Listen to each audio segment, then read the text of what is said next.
తండ్రి, ఈ యొక్క మధ్యాహ్న కాల సమయంలో తండ్రి, మీ పిల్లలకు తండ్రి కొన్ని మాటలు చెప్పాలని తండ్రి నిలబడినప్పుడు తండ్రి, నాకు కావాల్సిన జ్ఞానాన్ని మీరు ఇవ్వండి తండ్రి. దేవా, వినే మీ పిల్లలకు మంచి మనసును దయచేయండి తండ్రి. అయ్యా, మీరు అనుకున్న విధంగా మేము చెప్పడానికి తండ్రి తగిన సమయోచితమైన జ్ఞానాన్ని దయచేయమని తండ్రి క్రీస్తు నామాన్ని మీ ప్రార్థన అడిగి వేడుకుంటున్నాం మా కన్న తండ్రి. ఆమేన్. ప్రభునామని బట్టి అందరికి వందనాలండి. అందరూ బాగున్నారండి? ఏం మాట్లాడట్లా, బాగోలేరేంటండి? అది దేవుడి దయ వల్ల బాగానే ఉన్నాం. మాట రావట్లేదంటే ఏదో వీక్నెస్ ఉన్నట్టే. సరే అండి, ఈరోజు మనం నేర్చుకోబోయే పాఠం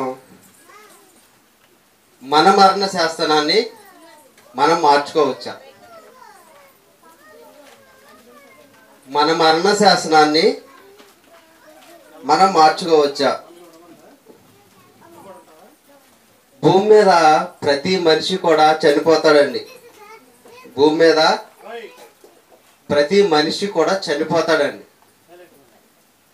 చనిపోతామని తెలిసినా సరే తన ఆయుష్ గురించి ఏ మనిషి పట్టించుకోడండి. తన ఆయుష్ గురించి ఏ మనిషి కూడా పట్టించుకోడండి. ఎలాగో చనిపోతాం కదని వదిలేస్తూ ఉంటాడండి మనిషి. అయితే ప్రియమైన దేవుని పిల్లలారా, మరణ శాసనాన్ని రాసింది ఎవరంటే హెబ్రీ పత్రిక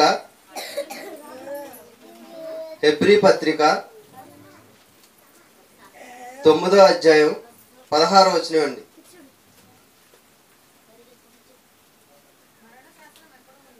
మరణ శాసనం ఎక్కడ ఉండునో అక్కడ మరణ శాసనమును వ్రాసిన వాని మరణము ఆవశ్యకము. 17వ వచనం కూడా చదవ. ఈ శాసనమును వ్రాసిన వాడు మరణం పొందితే గాని అది చెల్లదు. మరణ శాసనం ఎక్కడ ఉండునో వాని మరణం కూడా అక్కడే ఉంటుందంటండి. అదేవిధంగా మరణాన్ని వ్రాసిన వారిని మరణిస్తే కానీ ఆ శాసనం అనేది చెల్లదని మనకి చెప్తుందండి బైబిల్. అయితే ఈ మరణ శాసనాన్ని రాసింది ఎవరండి అంటే దేవుడు. మరి దేవుడు మరణ శాసనాన్ని రాశాడు, మరి మరణించాలి దేవుడు. మరి లేకపోతే ఈ యొక్క మరణ శాసనం అనేది చెల్లదు అన్నట్లుగా మనకు తెలుస్తుందండి. మరి దేవుడు మరణించడానికి దేవుడు శరీరధారే లేడండి. దేవుడు ఆత్మరూపంలో ఉన్నాడండి. ఆయన ఆత్మ కనుక ఆత్మతోనూ సత్యంతోనూ ఆయనను ఆరాధించాలని మనకు బైబిల్ చెబుతుందండి.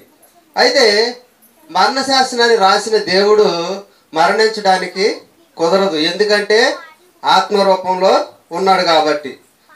ఇకపోతే దేవుని వద్ద 2 కుమారులు ఉన్నారండి.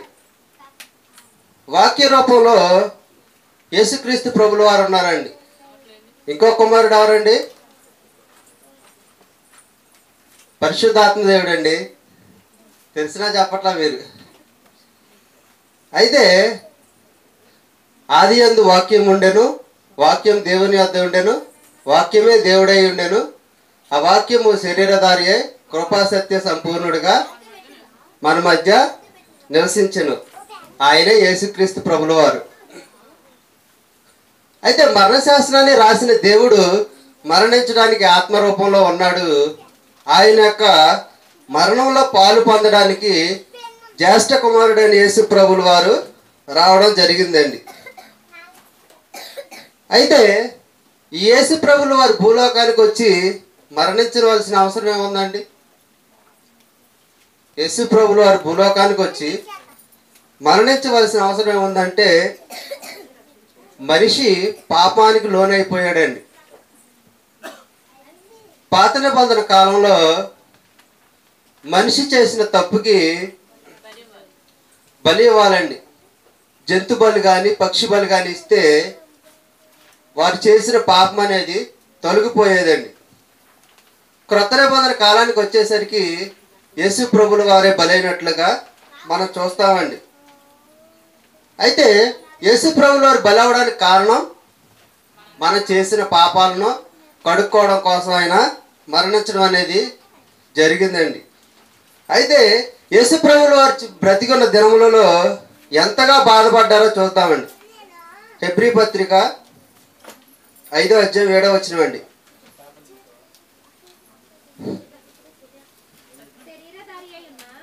శరీరధారి అయి ఉన్న దినములలో మహారోదనతోను కన్నీళ్లతోను తన్ను మరణం నుండి రక్షింపగలవానికి ప్రార్థనలు యాచనలు సమర్పించి భయభక్తులు కలిగి ఉన్నందున ఆయన అంగీకరింపబడెను.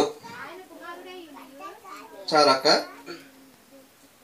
శరీరధారి అయి ఉన్న దినములలో మహారోదనతోను కన్నీళ్లతోను ఉన్నాడంటండి. భయభక్తులు కలిగి ఉన్నాడంటండి. మరణం నుంచి తను రక్షింపగలవని ఎందు భయభక్తులు కలిగి ఉన్నాడంటండి. యేసు ప్రభుల వారు ఇంత వేదనతో ఉండడానికి కారణం ఏంటంటారు? మనం చేసిన పాపాల కోసం ఆయన శిలువ మరణం పొందాలి కాబట్టి ఇంత వేదనతో కలిగి ఉన్నారండి యేసు ప్రభుల వారండి.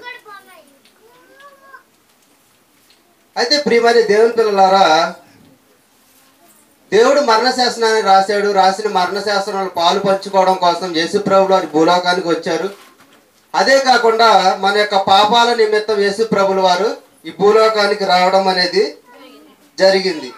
అయితే భూలోకంలో ఉన్న మనం ఇటువంటి మరణ శాస్త్రాన్ని తప్పించుకోగలమా? భూలోకంలో ఉన్న మనం ఇటువంటి మరణ శాస్త్రాన్ని తప్పించుకోవచ్చా? దావీదు గారు అంటున్నారు, నేను పిండమునై ఉండగా నీ కన్నులు నన్ను చూచెను, నా దినములలో ఒకటైన కాకముందే నీ కన్నులు నన్ను చూచెను అన్నట్లుగా ఉంటుందండి. 139:16 ఉంటుందండి కీర్తనలండి. ప్రియమైన దేవుని పిల్లలారా, పిండమునై ఉండగా నీ కన్నులు నన్ను చూచెను అంటే తల్లి గర్భంలో మనం ఉన్నప్పుడే దేవుడు మనల్ని చూశాడండి. చూసి నీవు ఇన్ని సంవత్సరాలు బ్రతుకుతావని అప్పుడే దేవుడు మన యొక్క మరణ శాస్త్రాన్ని రాసినట్లుగా మనం చూడొచ్చండి. ఒక్కొక్క మనిషికి దేవుడు 60 సంవత్సరాలు ఇస్తాడు, 70 సంవత్సరాలు ఇస్తాడు, 100 సంవత్సరాలు కూడా ఇచ్చినట్లుగా మనం చూడొచ్చండి. అయితే మనిషికి దేవుడు ఆయుష్ ఇచ్చాడండి. ఈ రకంగా మనిషి బ్రతుకుతూ ఉన్నాడండి.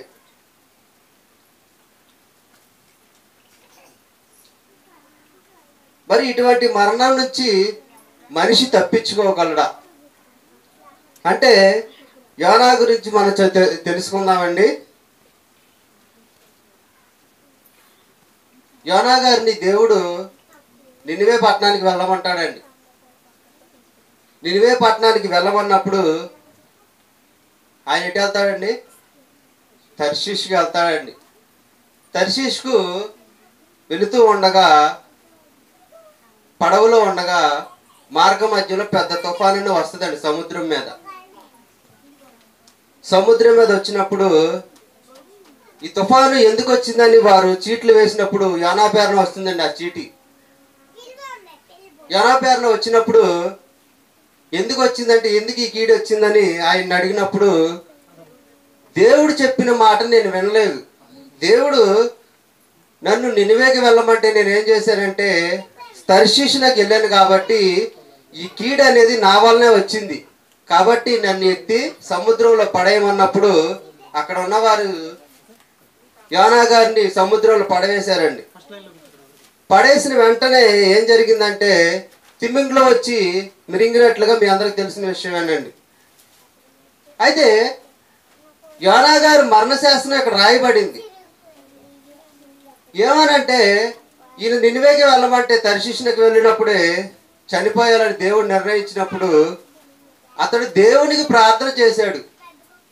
తండ్రి, నేను చేసింది తప్పే, మీరు చెప్పిన మాట ప్రకారం నేను బ్రతకలేదు, నేను వెళ్ళలేదు కాబట్టి నన్ను క్షమించండి అని కోరుకున్నప్పుడు ఎప్పుడైతే యోనా గారు దేవుడికి ప్రార్థన చేశాడో దేవుడు అక్కడ తిమింగ్లాన్ని ఏర్పాటు చేశారండి.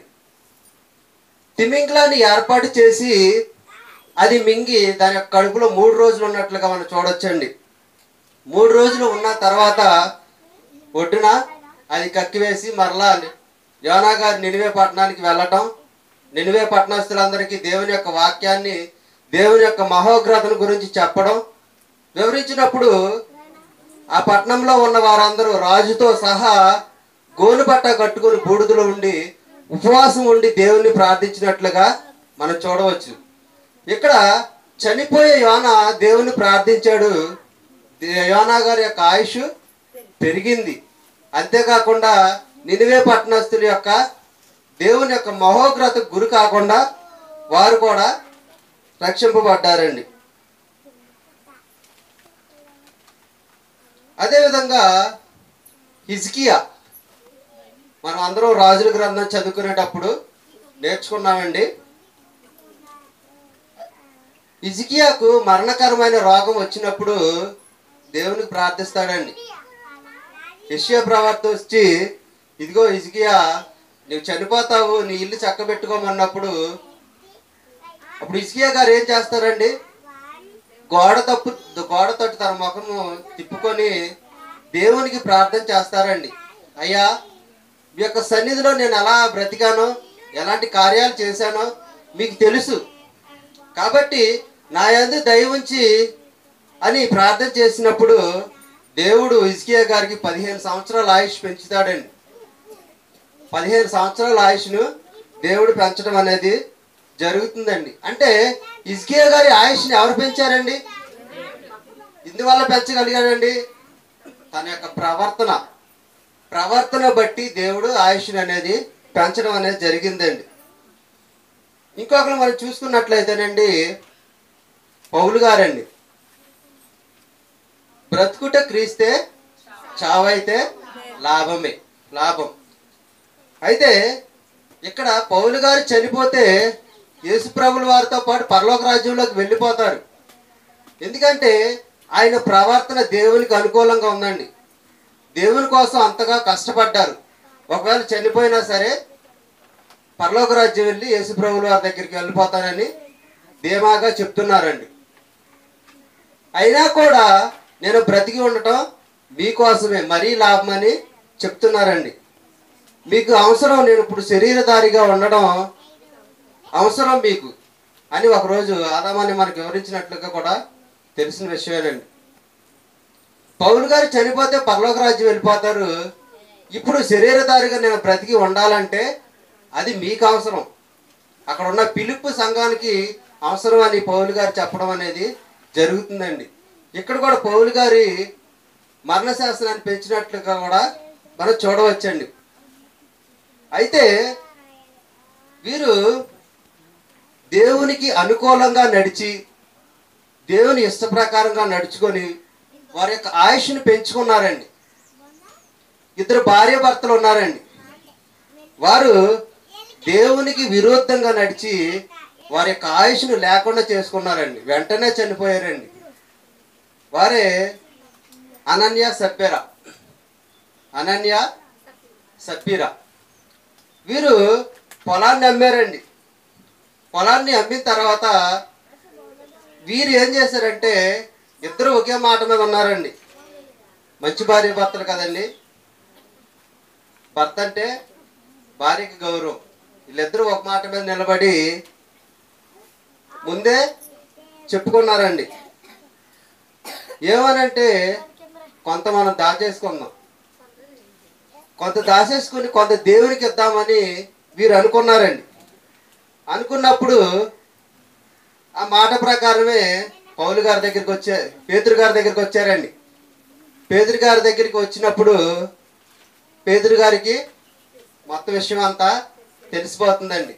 తెలిసిపోయి పేతురు గారు అనన్యాన్ని అడుగుతారండి, నువ్వు ఎందుకు పరిశుద్ధాత్మను మోసపరచాలనుకుంటున్నావు నువ్వు అని అడిగినప్పుడు, లేదయ్యా ఇంతకే అమ్మాను నేను అని చెప్పడం, అబద్ధం చెప్పడం అనేది జరుగుతుందండి.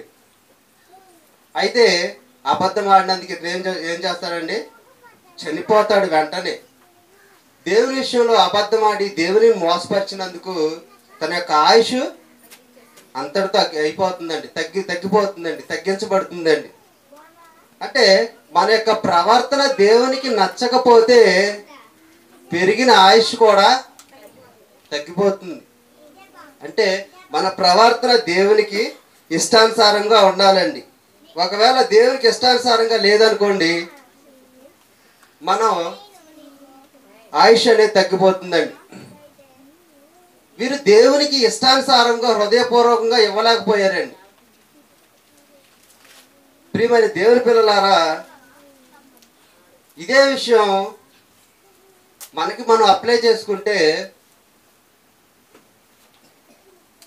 సంఘ కార్యక్రమాలు చాలా జరుగుతున్నాయండి.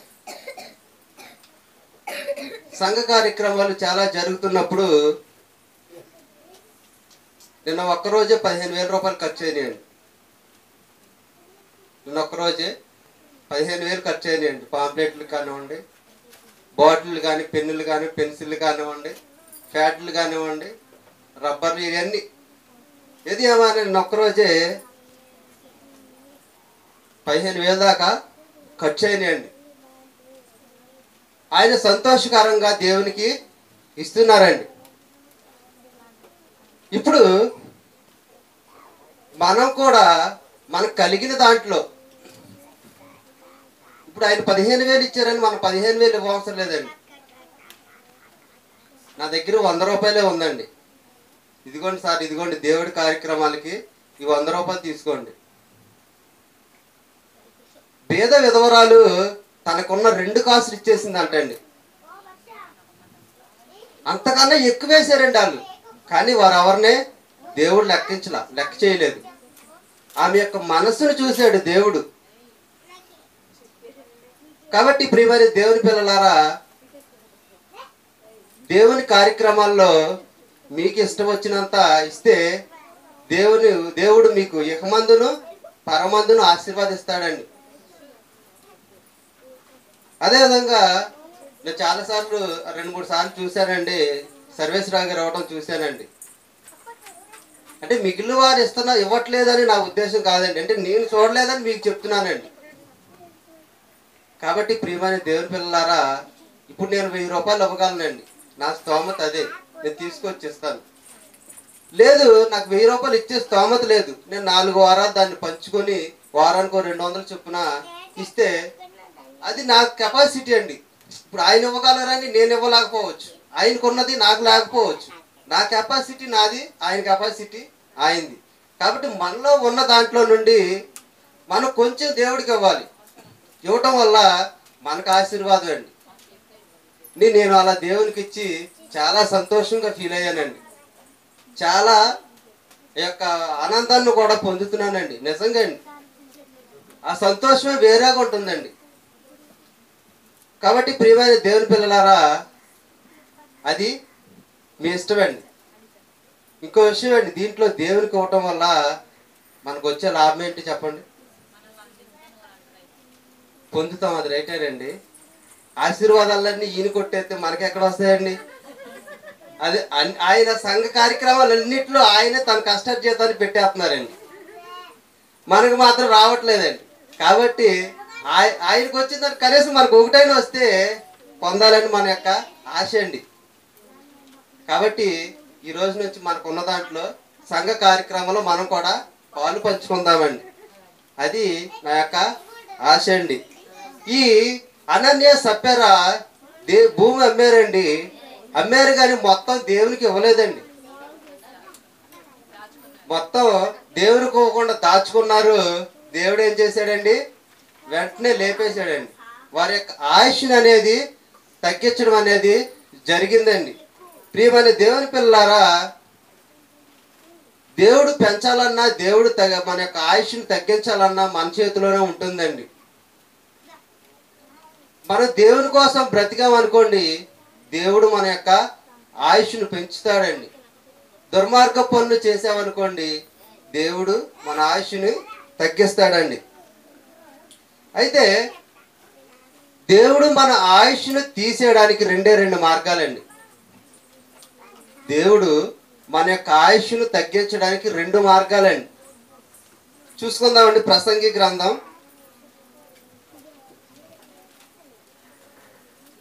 ఏమండి ఆయనకి ఇవ్వడం వల్ల ఆ డబ్బులు ఆయన తీసుకుంటారేమో అనుకోవచ్చు మీరు. ఒకవేళ ఎవరికైనా ఈ ఆలోచన రావచ్చండి. చిన్న మాట అండి. నేను ఫస్ట్ దేవుని సంఘానికి వచ్చినప్పుడు అండి, ఇది 15-20 సంవత్సరాల క్రితం మాట అండి. అక్కడ పిడి సుందరరావు గారి అక్కడ వైజాగ్కి డబ్బులు పంపించేవారండి. డబ్బులు పంపించేవారు నెల నెలకండి. 3 లక్షల దాకా పంపించారండి. పంపించినప్పుడు స్లిప్పులు వచ్చాయండి. అక్కడి నుంచి కట్టినట్టుగా స్లిప్పులు వచ్చాయండి. ఆ స్లిప్పులు కూడా ఆయన జాగ్రత్త చేసినట్లుగా నేను చూశానండి. ఆయన ఎవరిది 1 రూపాయి ఆశించరండి. సంఘ కార్యక్రమాలకే వాడతారండి. ఇంకో విషయం అండి, ఇప్పుడు నెల నెల 5,000 ఇస్తున్నారంటే అది ఆయన కష్టార్జితమేనండి. ఎవరిని ఆశించి తీసుకున్నది కాదండి. కాబట్టి ఎవరిది కూడా 1 రూపాయి ఆయన ఖర్చు పెట్టుకోరండి. ఎందుకంటే మీ అందరికీ తెలిసిన విషయమే అయినప్పటికి కూడా యూట్యూబ్ ఛానల్ చూసే వాళ్ళు ఉంటారు కదండి. ఇక్కడ సంఘ కార్యక్రమాల్లో ఏం జరుగుతుందో వాళ్ళకి తెలియదు. మనం వివరంగా చెప్తేనే వారికి తెలుస్తుంది. కాబట్టి ఎవరు కూడా ఈ ఆయనకి వెళ్ళవండి, దేవునికి మాత్రమే వెళ్తాయండి. కాబట్టి ప్రియమైన దేవుని పిల్లలారా, ప్రసంగి గ్రంథం చూడండి ఒకసారి, 7వ అధ్యాయము 17వ వచనమండి. అధికముగా దుర్మార్గపు పనులు చేయకము, బుద్ధిహీనముగా తిరగవద్దు. నీ కాలమునకు ముందుగా నీవేలా చనిపోదువు. ఇక్కడ మనకి 2 మార్గాలు కనబడుతున్నాయండి తొందరగా చనిపోవడానికండి. అధికముగా దుర్మార్గపు పనులు అంటే అండి, ఇంకోటి బుద్ధిహీనముగా తిరగవద్దు. అధికంగా దుర్మార్గ పనులు అంటే చంపేసుకోవడం, ఎవరికి వారు చంపేయడం, హత్యలు అనేవి కూడా దుర్మార్గ పనులేనండి. ఇప్పుడు నేను పేకాటికి వెళ్ళానండి. సర్వేశ్వరరావు గారు చెప్పారు పోయిన వారం వెళ్ళాను అనుకోండి, డబ్బులన్నీ ఖర్చు పెట్టేస్తా. దానివల్ల నా కుటుంబం లాస్ అవుతుంది, నేను చనిపోయే స్థితికి వెళ్ళిపోతాను. మద్యం ఎక్కువ సేవించాను అనుకోండి, దానివల్ల నాకే నష్టం. దానివల్ల నేను చనిపోయే అవకాశం కూడా ఉంది. ఎవరినైనా పాడు చేయాలని చూసినా సరే, ఇటువంటి కార్యక్రమాలన్నిటికీ దేవుడు ఏం చేస్తానంటే ఆయుష్ తీసేస్తానని చెప్తున్నాడండి. అధికముగా దుర్మార్గ పనులు చేయొద్దని చెప్తున్నాడండి. కాబట్టి ప్రియమైన దేవుని పిల్లలారా, సాధ్యమైన వరకు మనం మేలు చేయాలి. దేవుని యొక్క పిల్లలు ఎవరికైనా సరే మనం మేలు చేయాలి, ఎవరికి కూడా కీడు చేయకూడదు. దుర్మార్గ పనులు అధికంగా చేస్తే ఏమన్నాడండి దేవుడు? ఎవరు వినట్లేదేంటండి? కాలానికి ముందుగా మనం చనిపోతాము, ఆయుష్ దేవుడు తగ్గిస్తాడు. ఏం చేస్తారండి? అధికముగా దుర్మార్గ పనులు చేస్తే దేవుడు మన ఆయుష్ను తగ్గిస్తాడండి. బుద్ధిహీనంగా తిరగవద్దు. బుద్ధిహీనంగా తిరగవద్దు. చాలా మంది ఊర్ల మీద పడి తిరుగుతూ ఉంటారండి. ఏం చేయాలో కూడా వాళ్ళకి తెలియదండి. అలా తిరుగుతూ కొన్ని వ్యసనాలకు బానిస అయిపోతారండి. బుద్ధిహీనంగా తిరగటం వల్ల వ్యసనానికి బానిస అయిపోతూ ఉంటారండి. కాబట్టి మీరు నాకన్నా జ్ఞానవంతులు కాబట్టి ఆ బుద్ధిహీనంగా తిరిగితే వచ్చే నష్టాలు ఏంటనే మీకు కూడా తెలుసండి. ప్రియమైన దేవుని పిల్లలారా, దేవుడు ఆయుష్ తగ్గించడానికి ఈ 2 మార్గాలు ఏంటండి? అధికముగా దుర్మార్గ పనులు చేయకూడదు, బుద్ధిహీనంగా తిరగకూడదు. అయితే బుద్ధి అంటే ఏంటండి? జ్ఞానము. అయితే బుద్ధి సర్వసంపదలు క్రీస్తునందే గుప్తములై ఉన్నాయి. సర్వసంపదలు ఎవరి వద్ద ఉన్నాయండి? క్రీస్తు వద్దే ఉన్నాయి. ఆ యొక్క సర్వసంపదలు క్రీస్తు వద్ద ఉన్నాయి. మరి క్రీస్తు వద్ద ఉన్నది ఏంటండి? కలిగి ఉన్నది ఏది? ఆయన లేకుండా కలగలేదు. సమస్తం కూడా ఆయన కలుగజేశాడు. వెళ్ళిపోతూ ఆయన ఇది ఇచ్చాడండి మనకి. బైబిల్ జ్ఞానాన్ని ఇచ్చాడండి మనకి. బైబిల్ వాక్య ప్రకారం నడుచుకోమన్నాడండి. వాక్య ప్రకారం నడుచుకొని వాక్యానుసారంగా బ్రతకమన్నారండి యేసు ప్రభుల వారండి. అప్పుడు నేను మీ ఆయుష్ను పెంచుతాను అన్నాడండి. ఇదిగో ఇప్పుడే గొడ్డలి చెట్టు వేరున నుంచబడి ఉన్నది. అంటే నరికేయడానికి సిద్ధంగా ఉందంటండి చెట్టు. నరికి అగ్గిలో పారవేయకుండా మనల్ని మనమే జాగ్రత్త పడాలండి. ప్రియమైన దేవుని పిల్లలారా, ఈరోజు మనం గమనించవలసిన విషయం ఏంటంటేనండి, మనలో ఇంకేమైనా దేవునికి అసహ్యకరమైన పనులు ఉన్నాయేమో, దుర్మార్గపు పనులు మనలో ఏమైనా ఉన్నాయేమో మనల్ని మనం నిరీక్షించుకోవాలండి, పరీక్షించుకోవాలండి. ఒకవేళ పరీక్షించకపోతే అనన్య సపేరాలు చనిపోయారండి. వెంటనే వారికి అవకాశం కూడా లేదండి. మనకైతే అవకాశం ఉందండి, మనం బ్రతికి ఉన్నాం. అనన్య సపేరాలకి అయితే వారు చేసిన దుర్మార్గ పనులకి వెంటనే చంపేశాడండి. దుర్మార్గ పనులు అన్నందుకు ఇస్కరియోతు యూదా ఉన్నాడండి. ఇస్కరియోతు యూదా అప్పటి వరకు యేసు ప్రభుల వారితో బ్రతికాడండి, జీవించాడండి. కానీ చివరిలో ఏం చేశాడండి, ప్రధాన యాజకులకు యేసు ప్రభుల వారిని అప్పగించడం అనేది జరిగిందండి. అయితే ఎందువలన అప్పగించాడండి యేసు ప్రభుల వారిని? ధనానికి ఆశపడ్డాడండి. డబ్బు సంచి తన వద్ద ఉండడం వల్ల ధనాశ పుట్టిందండి. ధనాశ పుట్టడం వలన తను ఏం చేశాడండి, యేసు ప్రభుల వారిని అమ్మివేయడం అనేది జరిగిందండి. అమ్మివేసిన తర్వాత తను మార్పు చెంది మరలా దేవుణ్ణి ప్రాధేయపడితే, తండ్రి నేను తప్పు చేశాను, నన్ను క్షమించండి అని దేవుని యందు ప్రాధేయపడితే దేవుడు క్షమించేవాడండి. కానీ వెళ్ళి ఉరి పెట్టుకున్నాడు. ఉరి పెట్టుకోవడం వల్ల ఏమయ్యాడండి, నరకానికి చనిపోయాడండి. కాబట్టి మనం దుర్మార్గ పనులు ఎక్కువగా చేయకూడదండి. కాబట్టి మనకున్న కొద్ది సమయంలోనైనా సరే దేవునికి ప్రార్థించుకోవాలండి. తండ్రి, ఒకవేళ నేనేమైనా మీకు అసభ్యకరంగా ప్రవర్తిస్తే దయతో నన్ను క్షమించండి, నా ప్రవర్తన మీకు అనుకూలంగా ఉండకపోతే దయతో నన్ను క్షమించండి అని దేవుణ్ణి మనం ప్రాధేయపడదామండి. ఒకవేళ దేవుడు ఈరోజు మన ఆయుష్ను తగ్గించాలని నిర్ణయించుకున్నాడు అనుకోండి, మనం చేసిన ప్రార్థన వలన ఆయన వింటాడండి. హిజ్కియా ఒకనాడు అలాగే ప్రార్థన చేశాడు, తన ఆయుష్ను 15 సంవత్సరాలు పెంచుకున్నాడండి. అదేవిధంగా యోనా చనిపోయే స్థితి వరకు వెళ్ళి మరలా దేవునికి ప్రార్థిస్తే తన ఆయుష్ పెంచడం అనేది జరిగిందండి. మనం ఈనాడు ఏమైనా సరే దేవునికి దుర్మార్గ పనులు, దేవునికి నచ్చని కార్యక్రమాలు ఏమైనా చేస్తే మనల్ని మనమే పరీక్షించుకుందామండి. ఎవరో మనకు వేరెత్తి చూపించాల్సిన అవసరం లేదండి. ఏంటంటే మన పరిస్థితి ఏంటి, మన బ్రతికేంటి అన్నీ మనకు తెలుసండి.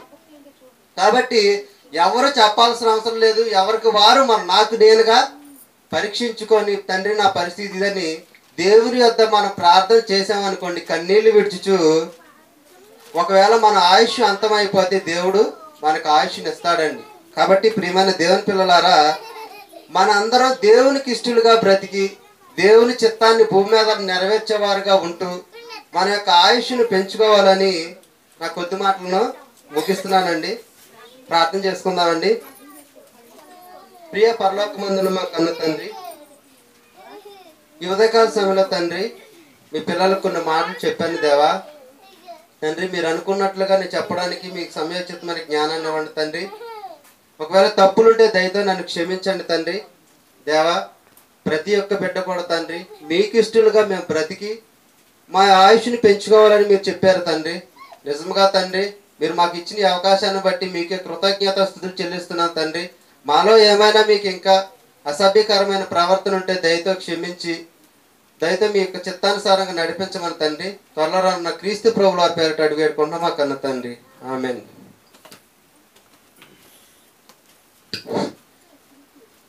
మీ అందరికి పాంప్లెట్ ఇచ్చాను, ఒకసారి చూస్తారా? నీకేం లేదా? అమ్మకి ఇచ్చాను.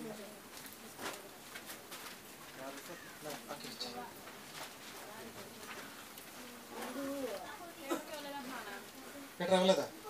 తీసుకో మరి కదా పీటర్కి. నీ పాంప్లెట్ అందరికీ ఇచ్చాను.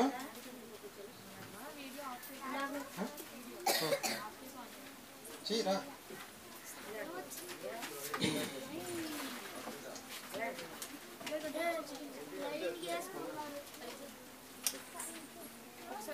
కుర్చీ తీసేసా, తీసేసా అమ్మాలి, రావాలి. టైం సరిపోదు మాకు.